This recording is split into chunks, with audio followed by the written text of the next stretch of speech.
Ukrainian government made crypto legal, right, in Ukraine? Ukraine can be very attractive in terms of all the tax systems. Everybody and their grandma in Ukraine knows that good salaries are in IT.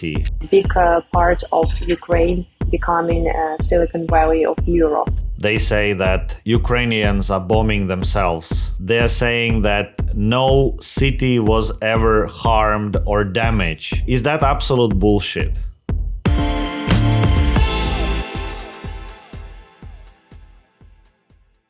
Hi guys, Artem here with another Danielians Ventures podcast. We have a very interesting episode. We have Ann here from IdeaSoft. She's head of operations at IT company in Ukraine, and we will be talking about situation in Ukraine. But most importantly, how IT companies are dealing with this incredible crisis and how some of them are even striving and trying to help the community around them. So Ann, thank you very much for joining. I really appreciate your time. Welcome to the podcast. Thank you for the invitation and for this amazing initiative. I really appreciate it. So thanks. Thank you. Thank you. So can you tell me a little bit about yourself and maybe a little bit about your company? And obviously, where are you right now? And are you okay? And how is your company doing? Yes, I'm currently in Germany, so I'm in a safe place. Yes, and I'm fine. I'm working remotely from here, and as I said, I'm head of operations at IdeaSoft. I've been working in this company for almost 6 years now, and started as a UI UX designer, and then over the years have grown to this position. And it was very interesting because I started this new position 2 weeks prior war, so being head of operations during this war period was challenging, but still, we have managed to deal with everything. And our company is a full stack software development IT company. We've been on the market since 2016. We provided blockchain development, UI UX design, quality assurance, like everything you need to do a digital project, basically. In 2021, we became a part of Sigma Software Group. It's a Ukrainian-Swedish company with over 9,000 people over the world and 2,000 in Ukraine. And in Ukraine, Sigma Group has one of the strongest HR brands, so we became a part of this group. And in 2022, again, the month before war, we also bought a company, Avantier, in IdeaSoft Group. Guys are focusing on Web 3.0 development, NFT gaming, metaverse, etc. So we have pretty wide experience, and our main domain basically is blockchain development, in tech development as well. We're working with different approaches, centralized, decentralized exchanges, all kinds of wallets, different kind of blockchains, etc. So pretty wide blockchain expertise. And of course, when war started, it was very challenging. Even though we had the business continuity plan, we were preparing to all the situation because, we heard different news around us, and we knew that something like this could happen. So we have BCP plan. But, during this war, we had to readjust on the way. And right now we working at full capacity as previously.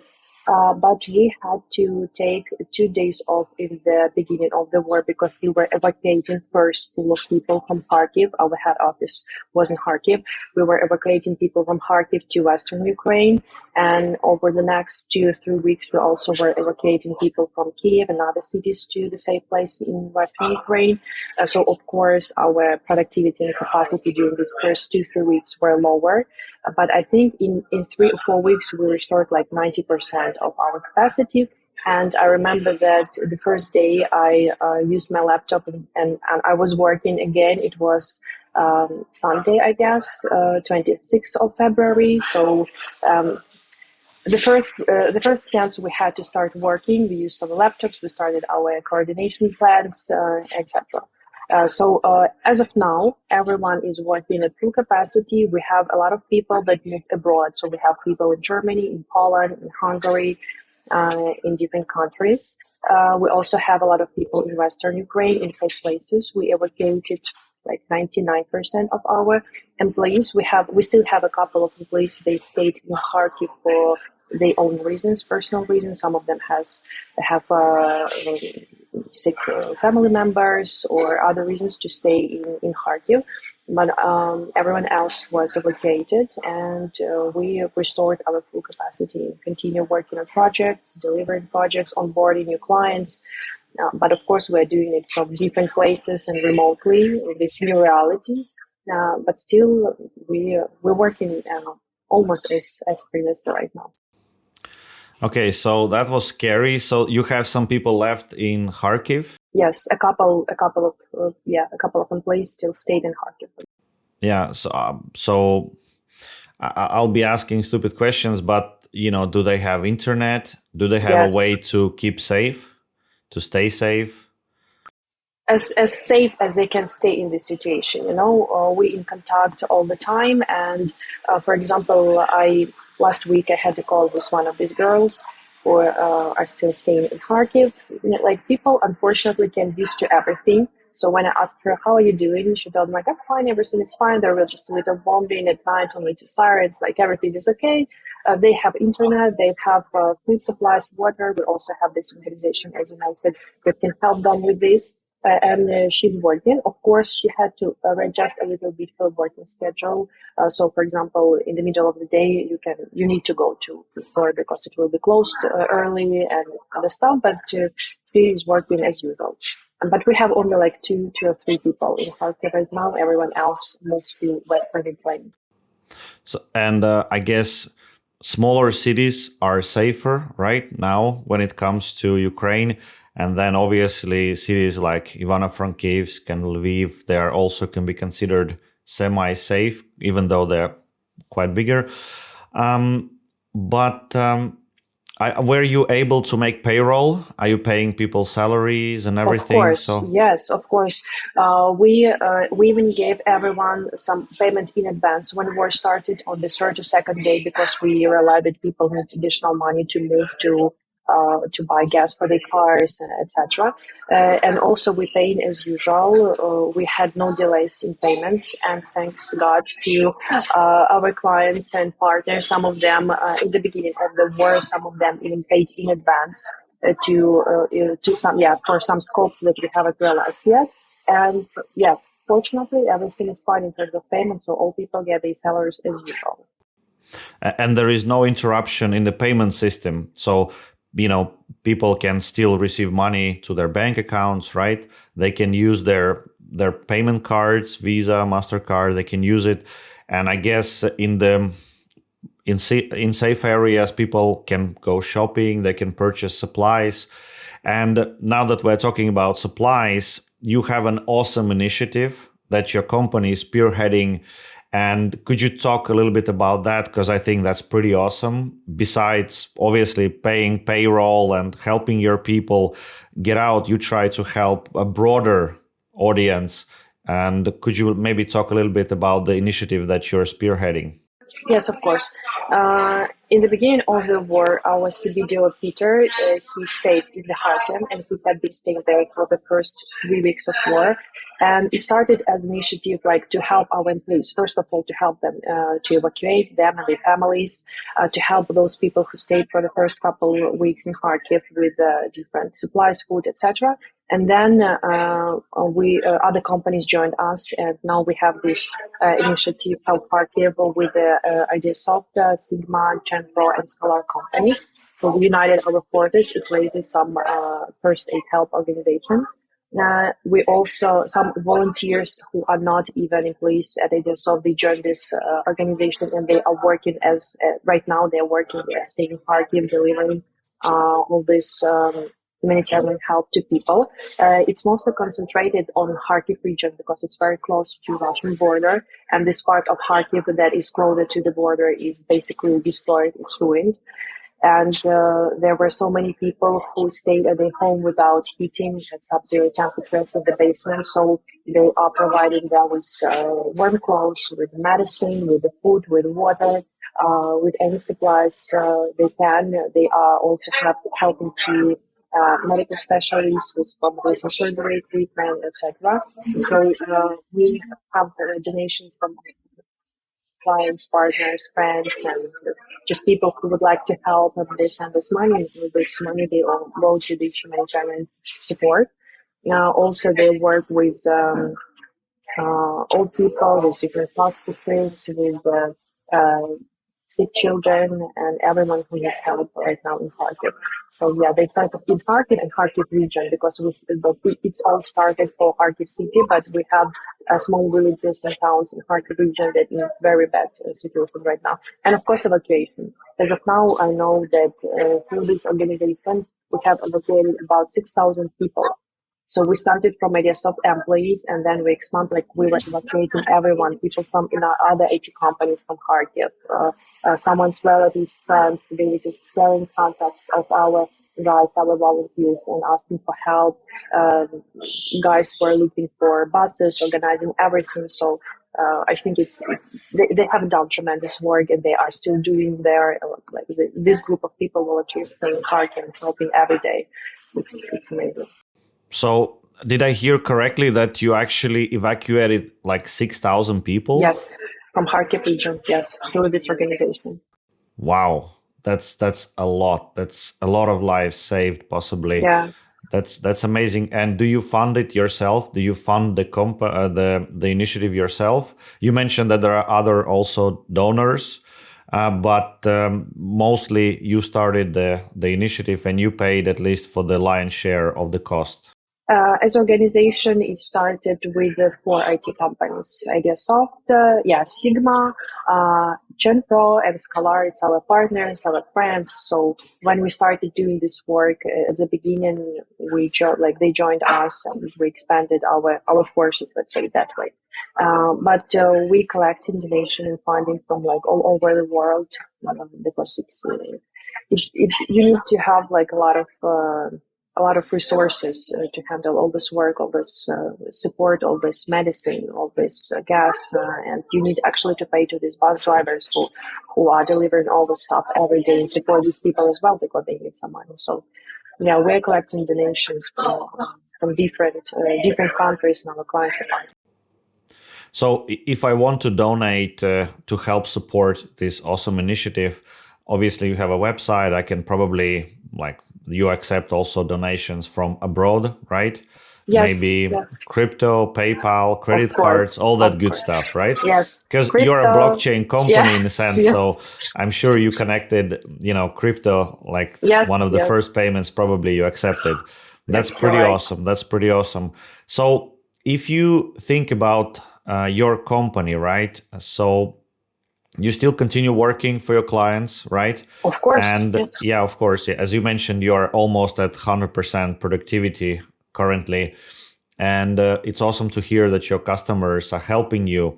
But I will bring a little bit of like a curveball to you. And I know that some of the IT companies, they have worked actively with Russian clients, right? So, and it's a bit tricky situation right now. I think a lot of companies have stopped doing any kind of projects with Russian customers. And when you think, does IT sector in Ukraine, did it get political now? Are companies taking a stand, or how is that messy situation doing? Very interesting question, to be honest. In terms of our company, fortunately, we didn't have any Russian customers, because we are working for US market, Israel, Europe, so all our clients are not from Russia. To be honest, I don't know the position of other IT companies. I haven't had a chance to communicate with my colleagues so closely about this question, but I think that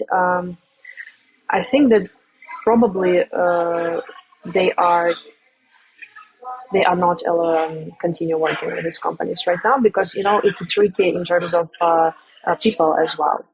When something so awful happens in your city, in your country, and you can see like people from another country, they just came and try to destroy everything.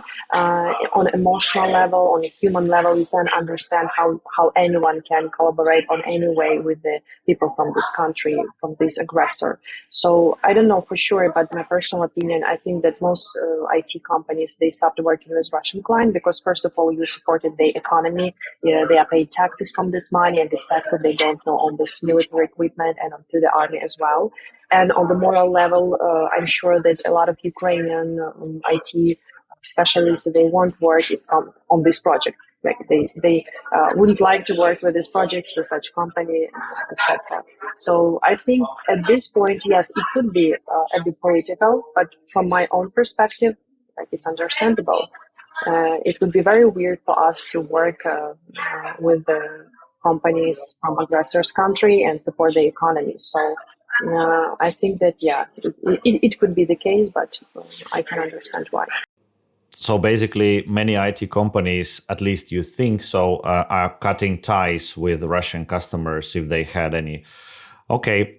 How about another conflicting feeling that I'm sure a lot of people are feeling right now? So just a little bit about maybe myself. I actually have people working for me in Ukraine and enjoy and always worked in Ukraine in wonderful people in wonderful city of Kharkiv, which is my favorite city in Ukraine. And Kharkiv is very much Russian-speaking city, and had, I wouldn't say, I think it was never, I think, like very pro-Russia, but I think it was pretty neutral, right? Like before everything horrible started happening, it was pretty neutral. And Kharkiv is amazing because it has a lot of young people, because there are universities, and I think IT sector is very strong in Kharkiv. But what do you think will happen after the war? Because, it's really weird to be in Ukraine and, speaking Russian. Do you think that will actually change? The culture will actually change long term? And how will those Russian speaking cities, what will happen to them? Very interesting question. To be honest, we have spoken with my friends about this situation with language because I am myself from the central Ukraine. So in my native city, we speak some kind of dialect. It's a mix of Ukrainian and Russian. And when I moved to Kharkiv 15 years ago, I started speaking Russian because everyone is speaking Russian culturally and historically, and it was fine. And to be honest, I don't think that it's about language because, for example, Canada has two languages and it's fine. Switzerland has not one language as well officially, and everyone is doing great with this. And culturally, I think there still will be people who speak in Russian, but it doesn't mean that they are not patriots, they are not they are want to join Russia or something like that. I have dozens of acquaintances that are speaking Russian. It's like a family language, let's say it that way, because they were raised in Kharkiv or in other regions, but they patriots, they love Ukraine, they don't want to be saved by Russia and all of this stuff. So I think there still will be some people who speak in Russian language, but of course, we can see this shift because a lot of employees in our company as well who were speaking Russian usually in the previously before the war in their lives, they switched to Ukrainian. And it's understandable. People try to show their position in this way as well. They would like to speak their native language, and we can understand. But I think that some group of people still will be speaking in Russian, especially in these eastern regions. But again, it doesn't mean that they are not loving Ukraine or something like that. But culturally and historically, I think that some part will it'll stay this way for some regions. Yeah. So basically, next time when I come visit Kharkiv, which I'm very excited to do very soon, hopefully. So all of a sudden, everybody will not forget Russian. No, of course not. No, yeah. No, Okay, because good. it's historically and people were raised in families who were speaking. Their grandparents were speaking Russian and parents, etc. But I think historically it will stay, even though a lot of people switch to Ukrainian. So, and the reason why I brought up this question, obviously, is that I have amongst my friends a lot of Russians who have migrated, well, immigrated, not migrated. They're not birds, but they immigrated to Europe, right? Hmm. And some of them are actually looking to move to Ukraine and help rebuild Ukraine, right? Join IT companies, start companies. And some of them have been talking to me like openly and saying like, I'm afraid to be I'm afraid that people will think that I speak Russian and I'm, the aggressor. Will I feel this kind of racist tension and so forth? And I've been talking to them, and I said that as long as you are supporting Ukraine, supporting Ukrainian values, you're contributing positively to the society. Most likely, nobody will care about the language. And and I think it's very good to hear from you, right? That that's pretty much the case, or at least that's how you feel. Obviously, talking to your colleagues and talking to other entrepreneurs and so forth. But one thing that I want to really know about is you became head of operations like prior to the conflict, you mentioned like a week or something, right? Or like two A couple weeks, of weeks before couple of war weeks. Okay. started. Yeah. So basically, that's kind of like trial by fire, right? I mean, like people just threw you into the fire and like, okay, you do your thing. So, could you maybe tell a little bit about like about the events, right? When in the morning the shelling started, like what went through your head? What did you do? What kind of work day was that? Yeah, okay, no problem. It wasn't work day. We had a day off, let's say that way, 24th. Yeah, I remember that I got up at 6:30 because my mom was calling and it was too early for her to call. And she was crying and saying, dear, you should get up, or the war has started. And I was like, what war? What are you talking about? I'm sleepy. I have a lot of work to do today. But then I realized that she was very scared, and she's not from Kharkiv, as I said. I'm from central Ukraine, from the middle of the country, and she said that they canceled their work at school today, and she stayed at home, and they all watching news. And Kharkiv is under bombing, etc. But I haven't heard anything. And when I get up and started to looking for some news, and there were already communication in our work chat. So everyone was like, okay, what are we going to do next according to our plans? What are our next steps? So our channels were active in Telegram. And then I heard these sounds, this boom, boom, like it was far away, but it was very, very vivid sound. And I vividly remember that I was scared because I've never heard something like that before. And to be honest, till the last minute, like I personally, I was sure that all these rumors is just they try to scare us. It's some political games, some kind of leverage and other stuff, some manipulation. And for the first couple of minutes, I was like, "Oh my god, it's happening." But I'm good under stress, fortunately. So I packed my bag like in 15, 20 minutes. I was chatting with our C-level folks and with my friend and our head of business analysis department. And I went to her house because I don't own a car and she does, and we decided to move together. And our first plan was so people who own cars, they can use their cars and maybe take someone on board into their cars. And our first stop was Poltava, according to our plans. And everyone who wanted to evacuate this first day, because not everyone wanted to go. Someone thought like probably it's for a day or two and everything gonna be fine. They like shoot a little bit and then go away. But no. And at first day, about 60 employees, if I'm not mistaken, came to office. So we organized the bus, and this bus and I don't know, probably a dozen of cars or something like that.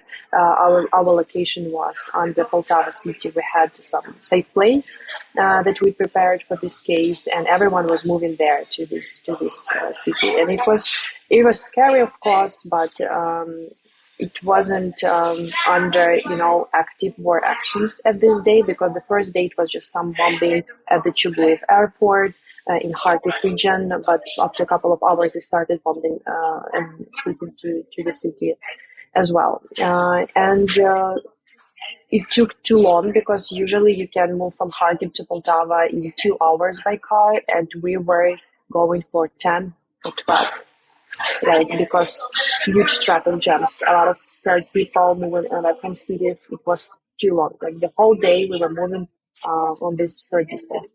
And then we had a plan how to move from Poltava to Western Ukraine. Of course, it's a long road, so we had to stop in some points. And we were moving with these cars and with this bus of people. And at this time, as I said, our CBDO, he stayed in Kharkiv. We started organizing all this evacuation. So the first day, I think we evacuated about 80 maybe people, bus and cars with families, with wives, husbands, and pets as well. And the second, third day, and etc., we were evacuating different amount of people. And when we evacuated everyone from IdeaSoft, like not even when we evacuated during this period, started joining other companies, just people not from IT sector, and it became all this big and important operation to help people move away from Kharkiv region. So the first day we were moving for 10 or 12 hours. I think we left Kharkiv in car with my colleague and her boyfriend and son about 10 a.m. in the morning, and we get to Poltava region about 10 p.m. or something like that. So the whole day we were moving to this first location. And second day we also were, everyone were on the road. So I think in third day we got to this first safe place in Western Ukraine. So first 2 days, it was Thursday and Friday. We weren't working at all. But on Monday, it was 28th of February, we started recovering everything, and everyone who could join work day and delivering something started working. Meanwhile, we were dealing with all this coordination, operation, and location stuff. So something like that. Wow, that's quite a day, to be honest. But you had some plans already in place, right? So you, as you mentioned before, you had already some action plan. You obviously have something like Slack or Teams, right? Where you communicate. So everybody basically came in and told about their situation, right? And you did a head count probably and started talking who is moving where and where are you going and so forth. But how about your clients? Did you send a worrying email? Like, I'm sure some of your clients were like, we're watching news, guys, and we're in shock. Yes. What the hell is going on? Yes, to be honest, I started receiving messages like 7 a.m. in the morning that day or something like that. But it wasn't like, oh my God, are you going to deliver our product or not? No, everyone was like, and we're so sorry it's happening to your country. Let me know if we can help any way we can. Everyone was so supportive. It was, to be honest, even though it just words, but it was very meaningful at that moment because, of course, we were scared. Even though we had plans, we were acting to evacuate all these people, etc. But still, we were scared, everyone, because it's not something you can deal with quickly. So clients were texting us from the early morning, but it was supportive messages, and we said that we need to take 2 days off. So by the end of this week, Thursday and Friday, because we need to deal with all this emergency evacuation. And everyone was like, okay, no problem, take your time, let us know if you need to postpone some deadlines. Everyone was very supportive. They were worried about us, and we have dozens of these messages and emails in Telegram, Slack, everywhere. Yeah. So customers were pretty understanding and willing to help. I've seen it across the board. People were really passionate about helping, and some of my clients even asked me right away, like, where do we send money? Like, yes, like where where can we donate, and how can we donate, and what kind of stuff you need, and so forth. And I think Ukraine united a lot of people, because it's just, you can't look at the pictures and that situation and feel anything else besides just urge to help in some way that you can. That's awesome. That's very, very, very interesting. And if you mentioned, by the way, that your company works with blockchain, right?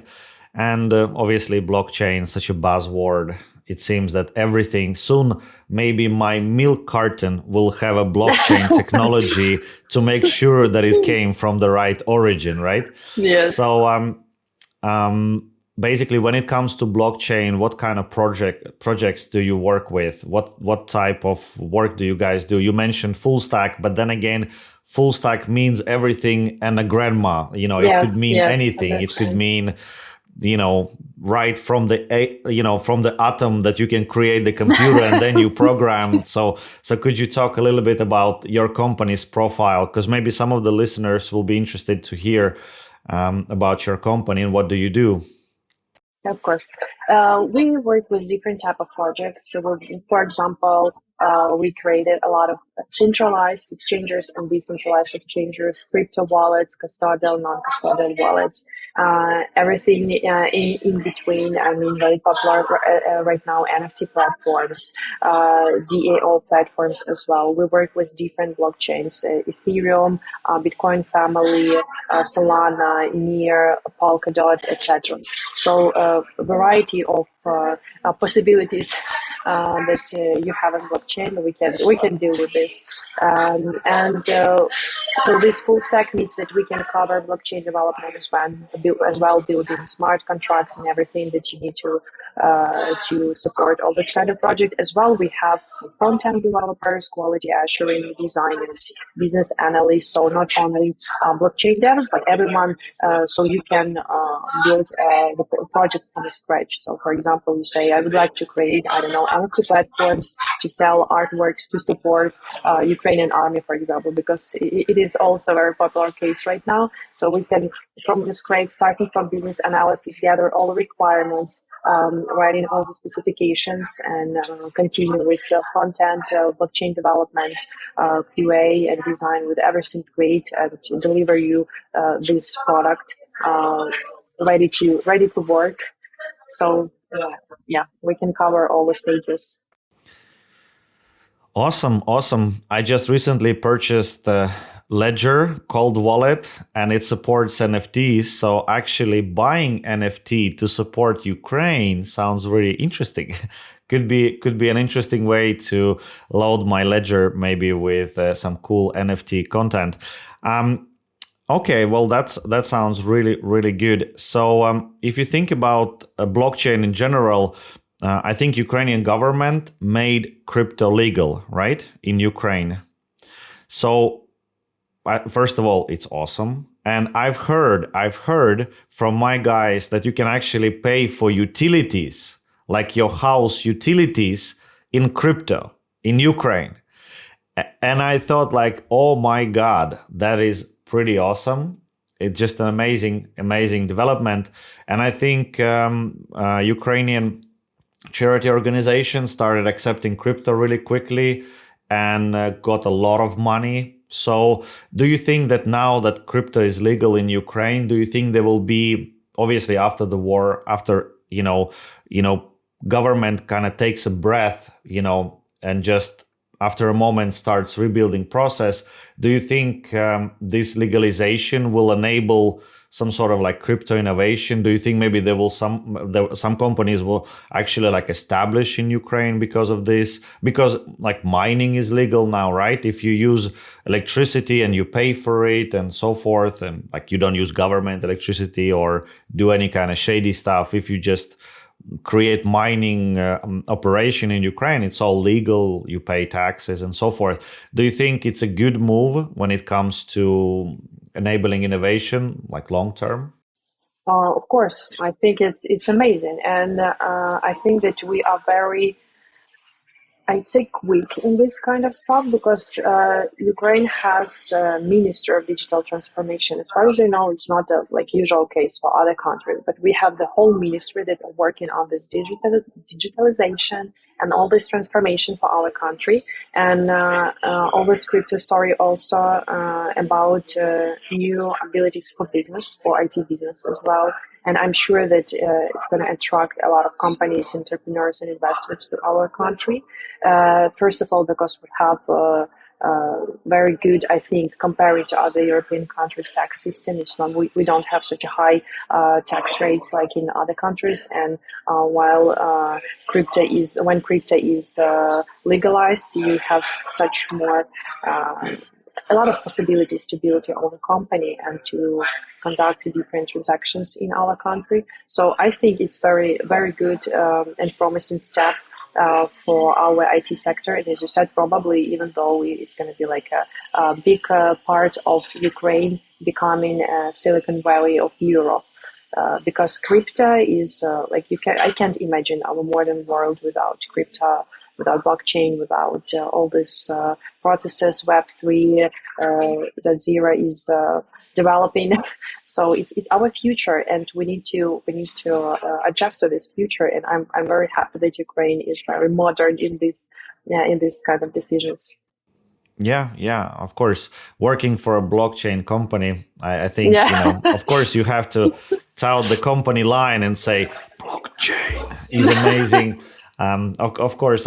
But yeah, I definitely agree that it's a great move. And I think Ukraine in general has been just kicking ass when it comes to media and using digitalization and its opportunities. I mean, the war is horrible and so forth.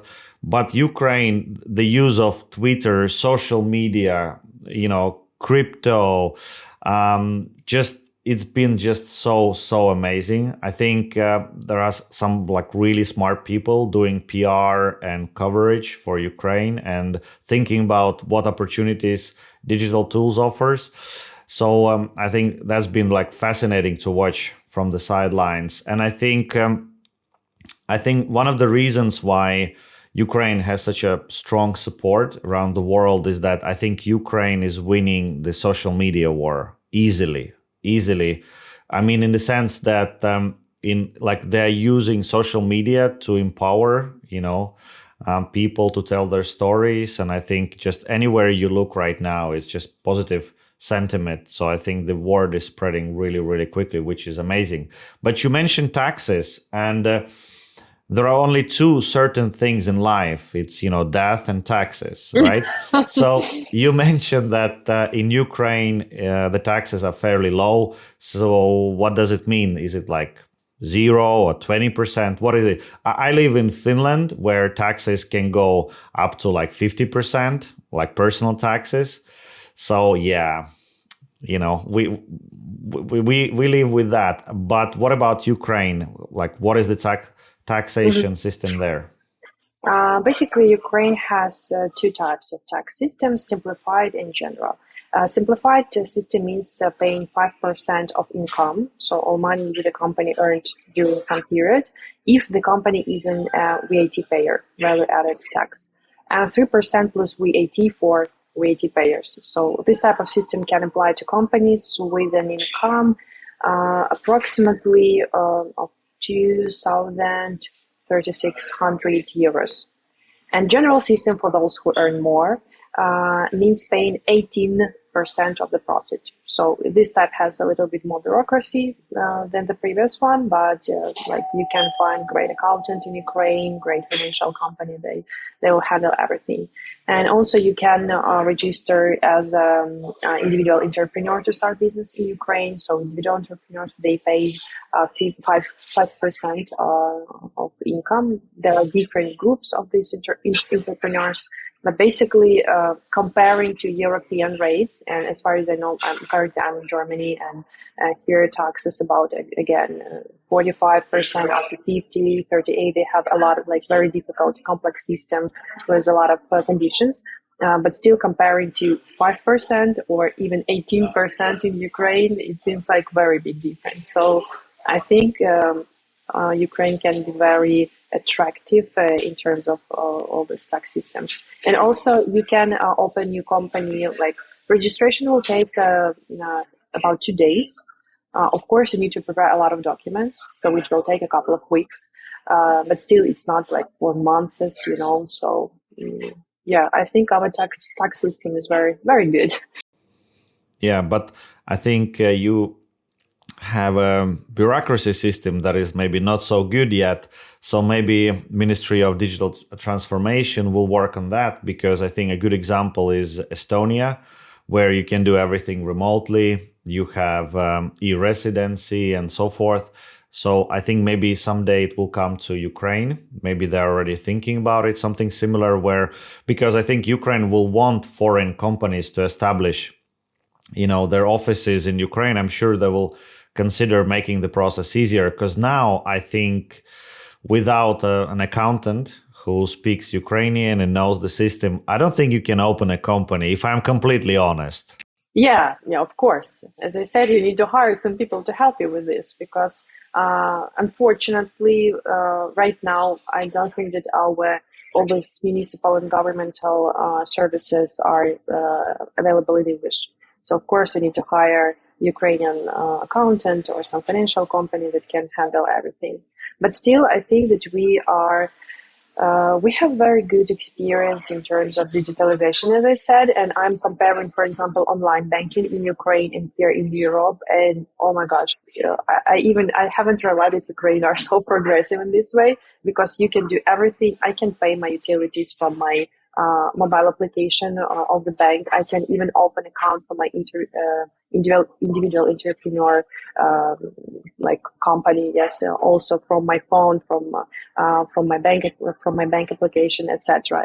And like we have a lot of services. Online banking in Ukraine, I think, is amazing. It's very convenient, and I believe that probably in the nearest future we can digitalize all these processes, legal processes of opening companies, new entities in our country as well, and it's going to be easier. Yeah, I really hope so. I really hope so. And I think the government in Ukraine did something like really weird, but in a good way. From 1st of April, they made paying taxes almost like voluntary. Yeah, it's So you true. don't have to pay taxes if you can't, right? And they reduced VAT to like 7% from like 20. And basically that was an amazing move. I mean, why do you think that happened? Because a lot of people lost their businesses, lost their jobs. Like maybe someone lost completely. You know, in Kharkiv for sure, in Kiev, in other cities that struggled more. Uh, and some people, of course, they lost capacity of these customers, and they can't like cover all these costs as previously before war. So I think it was to help our business to deal with this difficult period, and we also have this decreased taxes for IT sector. And but still, you can pay previous rates, or you can send this difference to the army. You can donate it to army's needs, and I think it's amazing because they give this ability to people who are struggling right now, at least to save a little bit on taxes and they can handle the situation.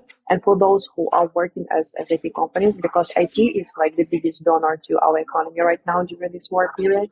And for IT companies, we can provide our taxes as usual as previously, or at least donate to Ukrainian army. And this is cool.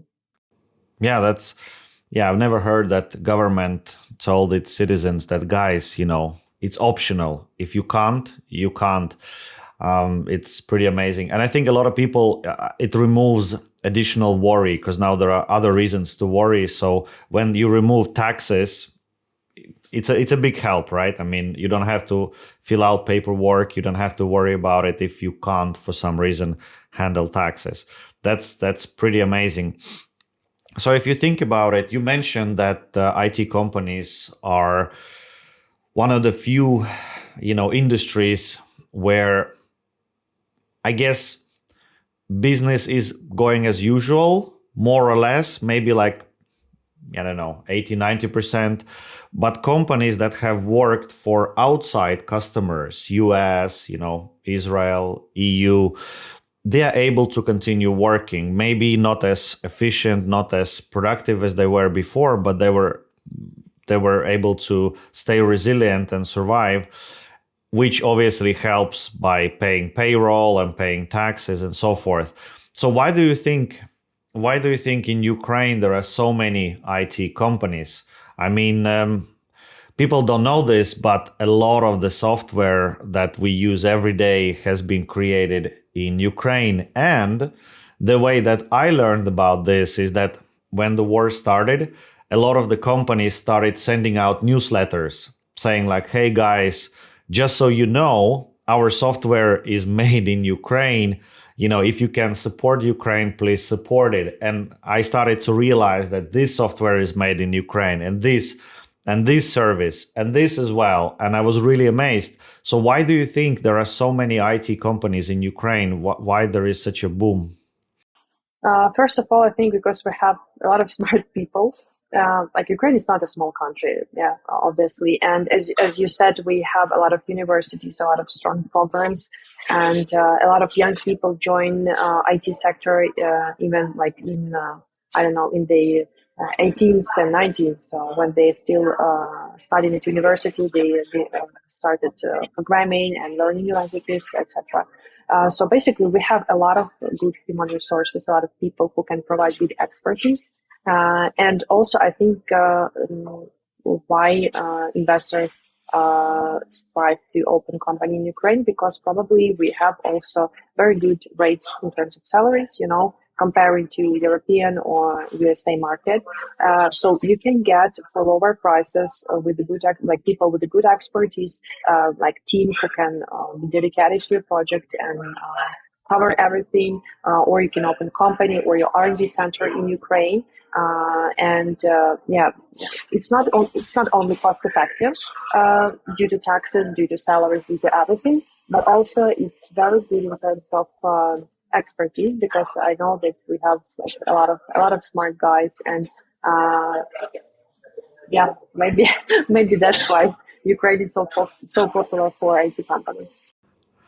Yeah, I think one of the reasons, and you can correct me if I'm wrong, but one of the reasons is that everybody and their grandma in Ukraine knows that good salaries are in IT.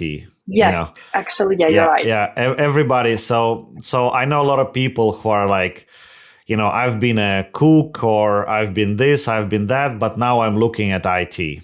And usually they start with something like a junior front-end developer or QA or something like that. And already as a junior salary in IT, they probably can earn, more than, For sure. some other profession that they might be passionate about. So I think there is a lot of drive and desire to be in IT because it's very prestigious, I think, in Ukraine, right? Good salary, good offices, bosses who are usually not jerks because, they have flat, I think, structure, right? Flat hierarchy in IT companies, and IT is more chill, and, companies earn more money, so they invest more into their employees. Maybe not more chill. I would say that we have, like, in some maybe governmental or some factories, or some governmental organization, they have this old directive style of leadership, and you can't actually influence if you had a boss that is jerk instead, like you can deal with it or change it up. In IT, it's a Western type of leadership. It's facilitative leadership, because we're actually interested in that our people will be growing and getting better at their skills, so they will feel safe, they feel recognized and welcomed in company. So we have, like, for example, in our company, we have the whole framework of a performance review and gradual skill update, etc. So that's why it's such a big difference, because when you come to IT company, not only you will have a good salary, like bigger than in restaurant or in factory or in any other place, but you will also have these facilitative leaders. You will have opportunity to grow, to learn something new, and as you said, the good office, all this usual stuff that you can't have in other companies, not IT companies. So you're not very right. I agree with you. It's also attractive for people in Ukraine. Yeah, so you get good coffee, a little bit of mocha latte, some cookies, and then office parties and, company trips and all that good stuff. You get the good treatment. Yeah, that absolutely makes sense. And I think in Kharkiv specifically, I think Kharkiv was really good when it comes to IT, because in Kharkiv there are a lot of young people, a lot of smart people, and also Kharkiv is not Kiev, so the rates are better a bit, and it's easier to find maybe office. It's maybe a bit cost effective, and Kharkiv is not very far from Kiev. You can take a Yeah. train. I think like 4 hours maybe. I don't Yes, remember. yeah, 4 hours by train. Basically, by car, pretty much the same. Yeah.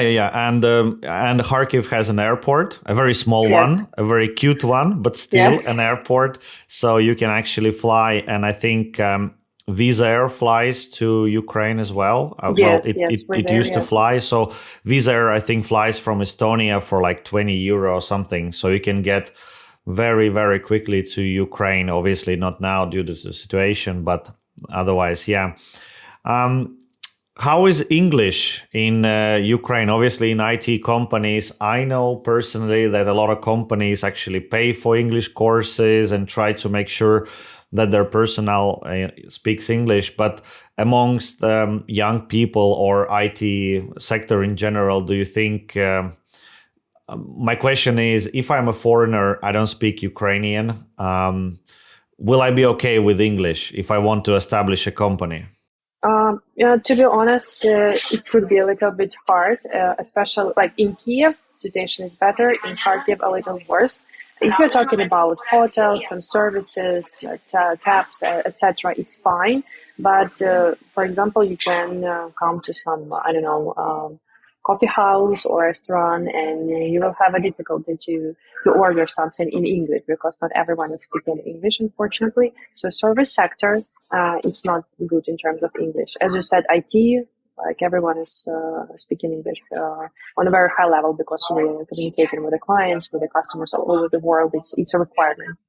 But from the perspective of different kind of services on the ground, it's going to be difficult. Of course, you can always find, for example, lawyer company or accountant that will be advanced in English and they can help you with all your requests and deal with everything.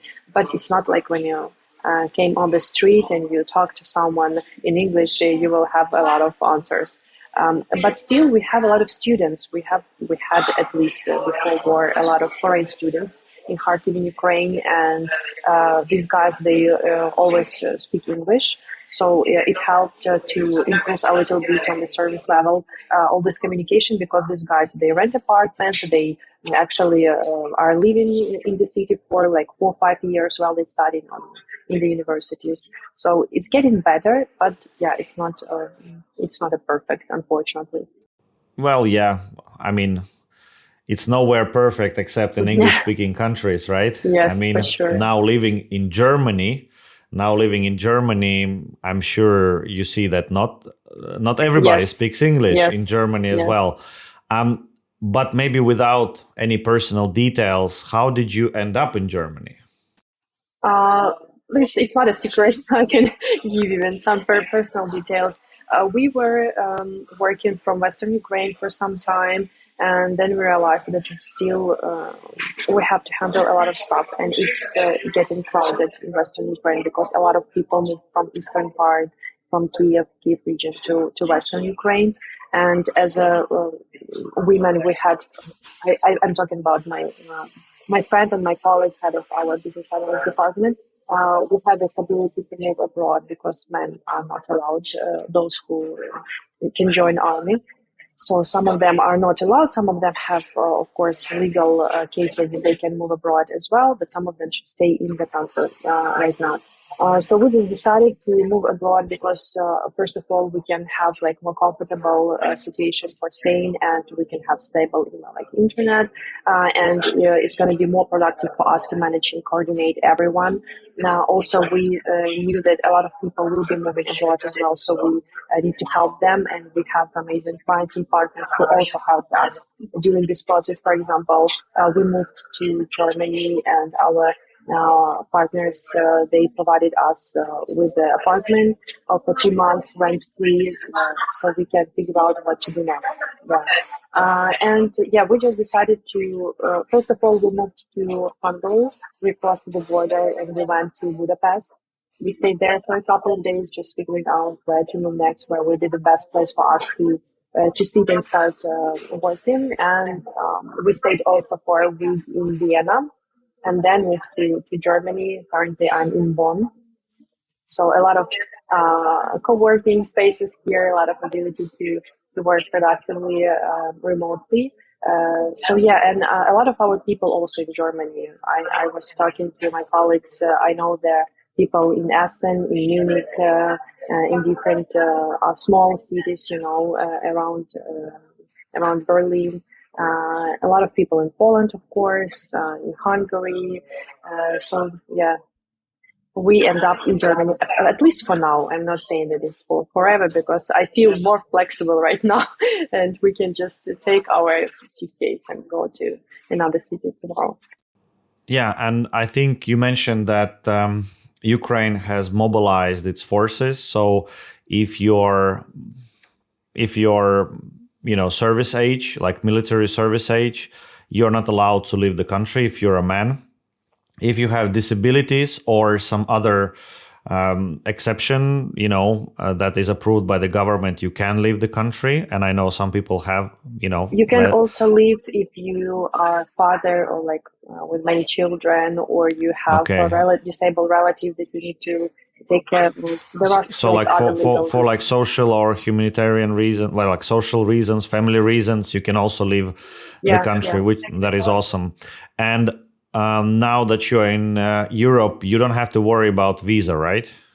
Yes, I need to register here, for example, and I will get a visa for 1 year.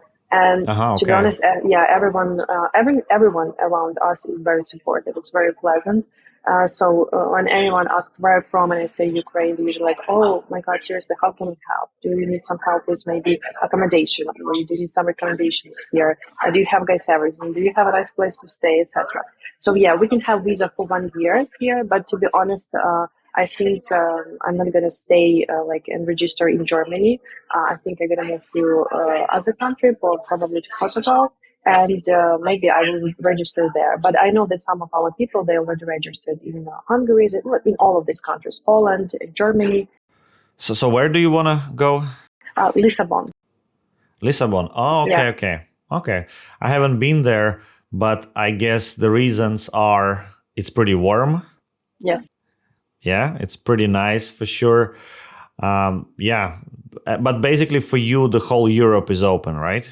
Yes, we can move to any country we want. We can register there. We have like 90 days that we can figure out what to do during this 90 days. Find accommodation, get settled, and then you have to register, right? Yes, and then you have to register, and you will get 1 year visa for this, how to say it? It's not refugee. It's a little bit another status. I guess it's like a refugee or immigrant status, right? Yeah, something like that for a year, and then they can make it longer if situation is not gonna be better. You can have like up to 3 years of this visa or something like that.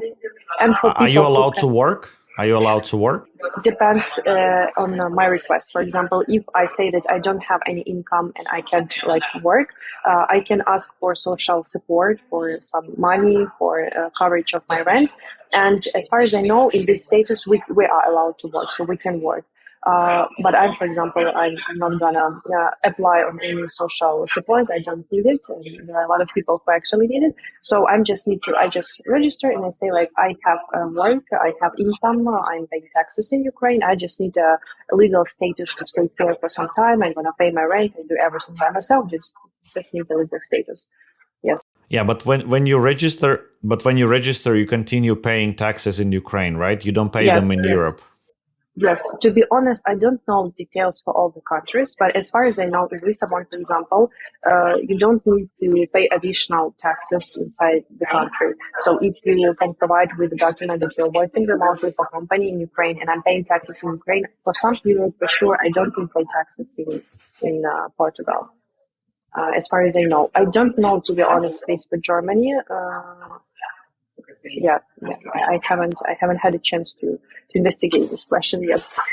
Yeah, I think it depends on the country, and I think this has been like a protection measure where they give you quickly like 1 year visa, and they have like medical help they provide to you as well, right? So they cover your medical expenses if you have some, which is awesome.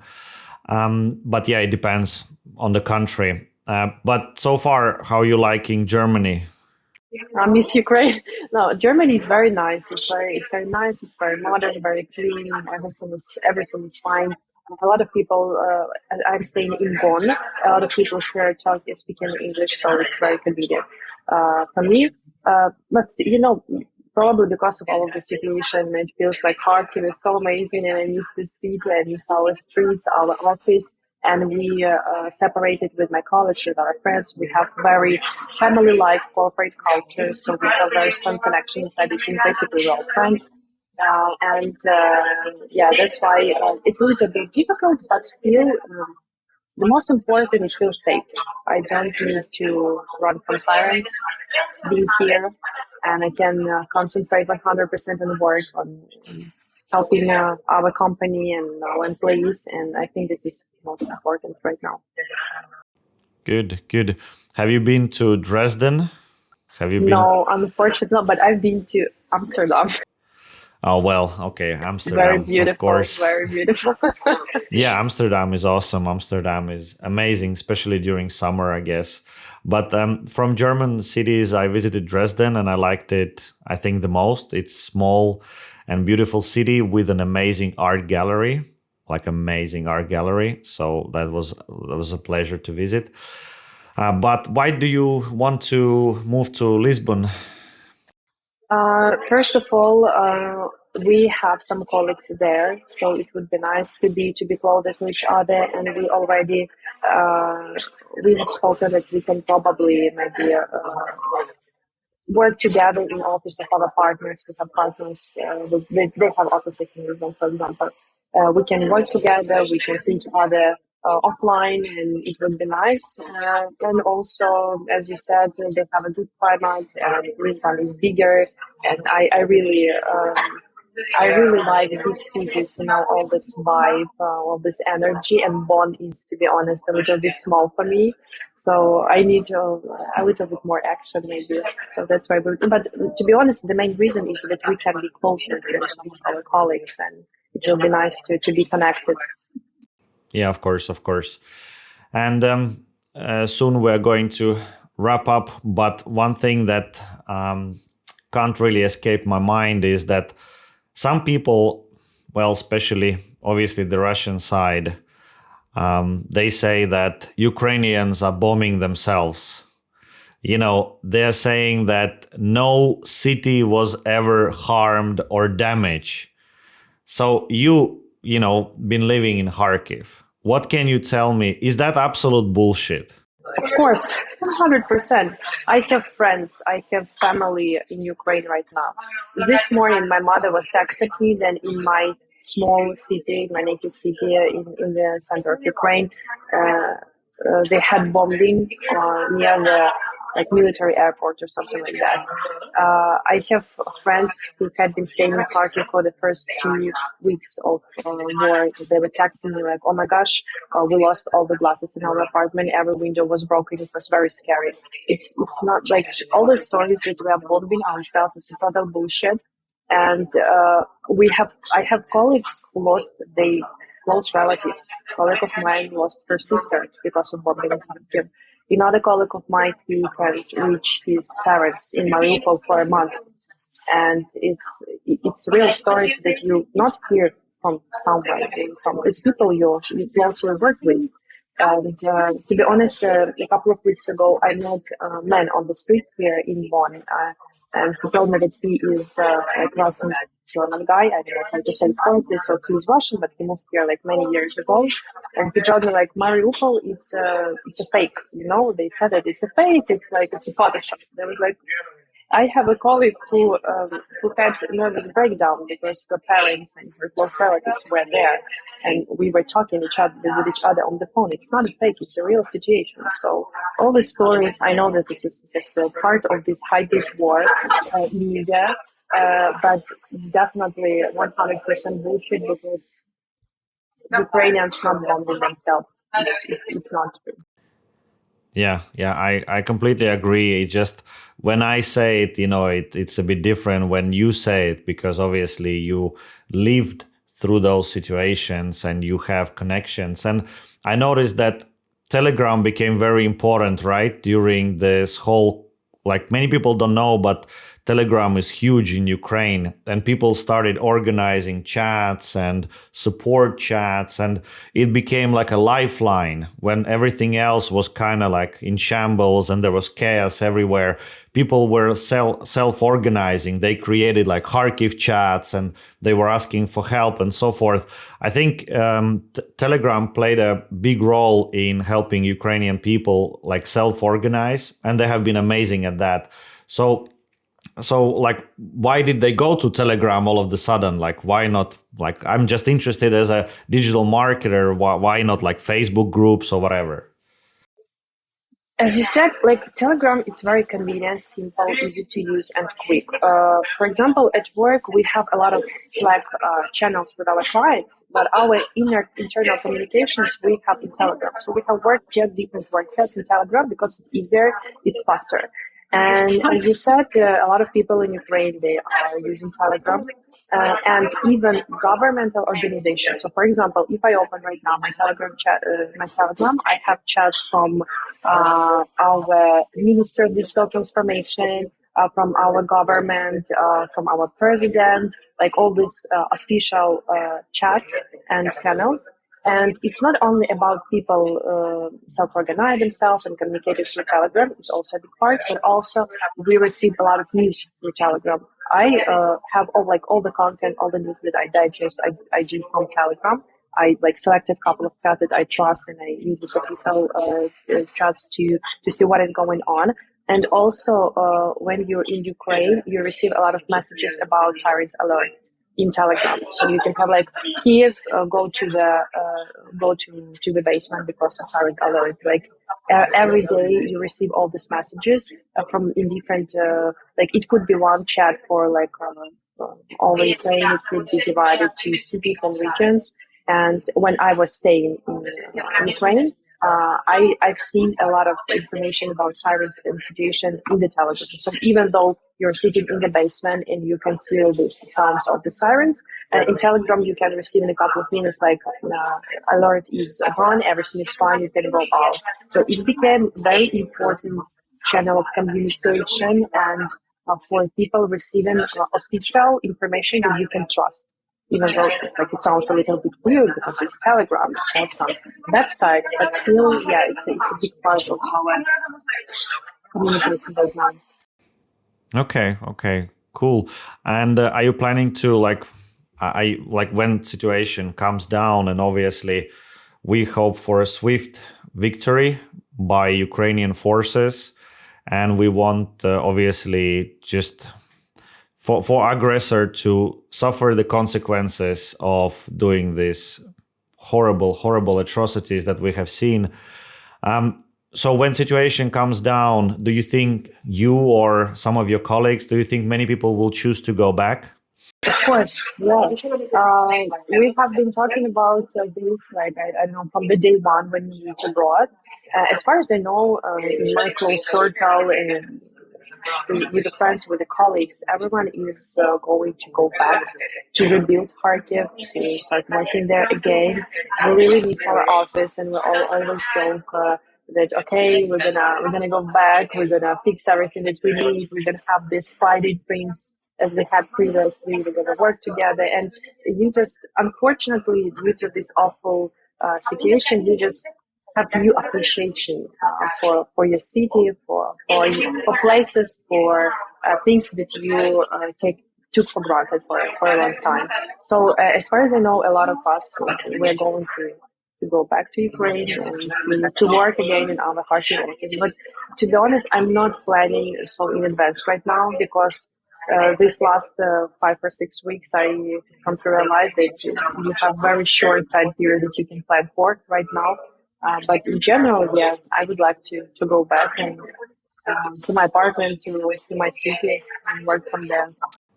So you have family still in Ukraine, right? Yes, yes. All my family is still in Yeah. Ukraine, yes. And I have an aunt in Mykolaiv, which is under hard attacks right now. So yeah, it's scary, but I think everything's gonna be fine. Yeah, yeah. Well, I really hope this will end soon, but then again, things are moving so quickly and changing so quickly. You can't make any kind of predictions. You just have to do, I guess, like everybody else now does, wake up, check the news, and make your decisions based on that. You can't really trust, you can't make plans more than like a day or two. Especially, I'm sure in Ukraine, that's the situation. For sure. So thank you very much. And before we go, what is the best way to support? Like people are watching the video, they're thinking, "Wow, it's horrible. I want to support Ukraine." So, what do you think are the best ways for a foreigner who lives in US or somewhere like EU? What is the best way currently now to support Ukraine and Ukrainians from your perspective? From our perspective, if we're talking about some donations, I think it's better to donate to some humanitarian organization because in terms of military, I think like a lot of countries do it on the governmental level, but there are a lot of volunteers organizations in Kharkiv and Kyiv and other cities that they need help buying medicine, buying food, buying gas, and other stuff. So if someone would like to donate to some humanitarian organization, there are a lot of information online on Ukrainian websites. You can do it directly to some organization here, or like for example.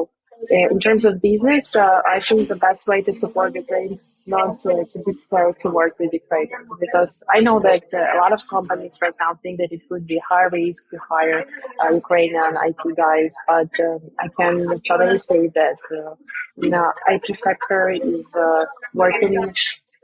Like I can't say perfectly because it's not gonna be true. IT sector is working fine, and we're delivering, we're onboarding new projects. And I'm not talking only about our company, any other Ukrainian IT company. If you can, and if you would like to order something, don't be scared to work with Ukrainian guys because everyone is very motivated to working right now, and it helps to feel to feel normal in all this working process. So also the second best way to support Ukrainians is to work with Ukrainian companies and buy product services from them. Yes, and I think that's the main point. That's amazing. That's amazing. Yeah. So basically, continue working with Ukrainian companies. If you haven't before, check them out, and we'll leave some links in the description. Obviously, we'll leave links to your organization so people can support your organization by starting maybe new projects with you. We will leave links to your charity organization, your initiative to help people in Kharkiv so people can donate there. And we'll leave links also to maybe some directories of IT companies in Ukraine so people can see, besides you, obviously, Of course, some other companies as well, because maybe they want to do something else besides blockchain. Yeah, and obviously we'll leave some maybe there are some directories of charity organizations and so forth. So we'll leave links to those as well. But thank you very much, Ann. It's been a pleasure. You have been a wonderful guest. I'm really, really glad you're safe. I'm glad to hear that your colleagues are safe, and hopefully this nightmare will be over soon. And maybe, who knows, we might even bump into each other in Kharkiv because I definitely plan to go back and visit that amazing city. It had an amazing park that unfortunately suffered from the bombing, but I think it will be rebuilt and will be even better and more beautiful. And I will be seeing couples walking by, kissing in the park and having kids there playing. I really enjoyed my time in Kharkiv, so I definitely looking forward to go back. Thank you very much again, and we'll have all the links in the description. So thank you and have a wonderful day. Thank you for this moment with us. Thank you. Bye.